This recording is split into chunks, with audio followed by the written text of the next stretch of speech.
मनसा गांव में एक लोहार राम गोपाल रहता था। उसका एक बड़ा पूरा परिवार था, जिसका लालन पालन करने के लिए उसे कई बार दिन रात काम करना पड़ता था। रोज की तरह आज भी काम पर जाने से पहले राम गोपाल ने अपना खाना का डिब्बा बांधने के लिए अपनी पत्नी से कहा। पत्नी जब डिब्बा लेकर आई तो राम गोपाल ने कहा, मुझे आज शाम आने में देर हो जाएगी, शायद मैं रात को ही आऊँ। इतना कहकर राम गोपाल अपने काम पर निकल गया। काम पर जाने का रास्ता एक जंगल से होकर गुजरता था। वहाँ जैसे ही राम गोपाल पहुँचा, उसे कुछ आवाज़ सुनाई दी। जैसे ही राम गोपाल कुछ पास गया तो उसने देखा एक साधु भगवान का मंत्र जपने के साथ ही हंस रहा है। हैरान होकर राम गोपाल ने पूछा, आप ठीक हैं?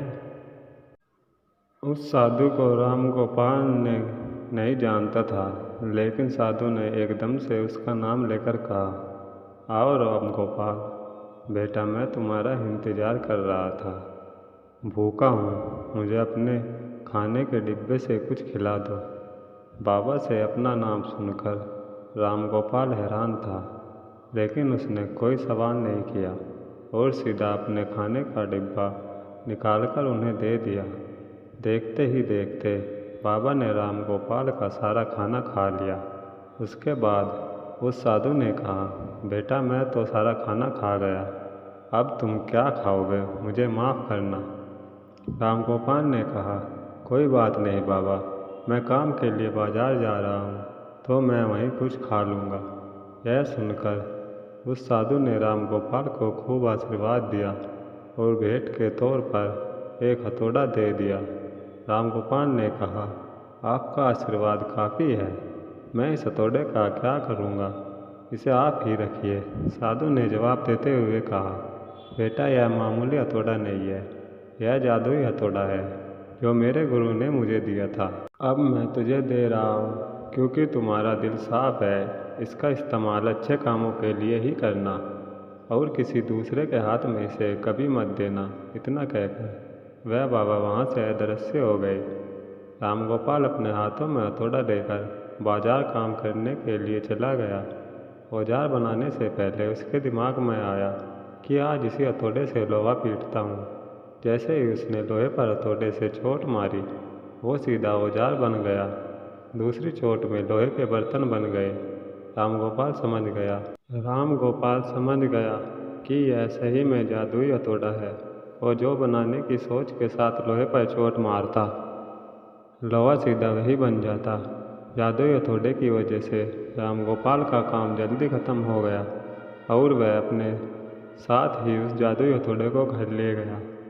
इस तरह रोज़ राम गोपाल उस हथौड़े से जल्दी काम ख़त्म कर लेता और कई बार ज़्यादा बर्तन बनाकर उन्हें गांव के लोगों को भी बेच देता था। धीरे धीरे उसके घर के हालात पहले से कुछ ठीक होने लगे।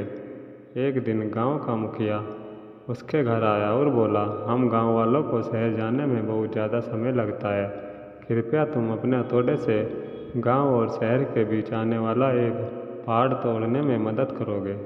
इससे बीच में एक सड़क बना लेंगे और गांव से शहर का सफ़र आसान और छोटा हो जाएगा। मुखिया की बात सुनकर राम गोपाल ने उस जादुई हथौड़े से उस पहाड़ को तोड़ दिया। मुखिया और गांव के लोग बहुत खुश हुए और उसे खूब शाबाशी दी।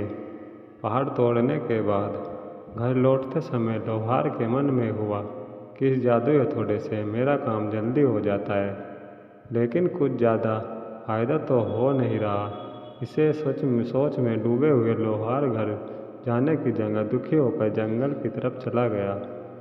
उस जंगल में वही साधु बाबा लोहार को दोबारा दिखा।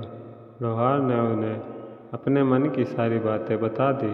साधु ने कहा, इसका उपयोग सिर्फ औजार और बर्तन बनाने या पहाड़ तोड़ने तक सीमित नहीं है, इससे तुम अपने मन का कुछ भी बना सकते हो और किसी भी कठिन चीज़ को आसानी से तोड़ सकते हो। राम गोपाल ने अच्छे से साधु बाबा से उस जादुई हथौड़े के इस्तेमाल करने का तरीका सीखा। उसके बाद राम गोपाल ने बहुत धन कमाया। आज राम गोपाल एक अमीर आदमी बन गया। अभी भी वो जब भी ज़रूरत महसूस होती है उस जादुई हथौड़े का इस्तेमाल कर लेता है। कहानी से सीख।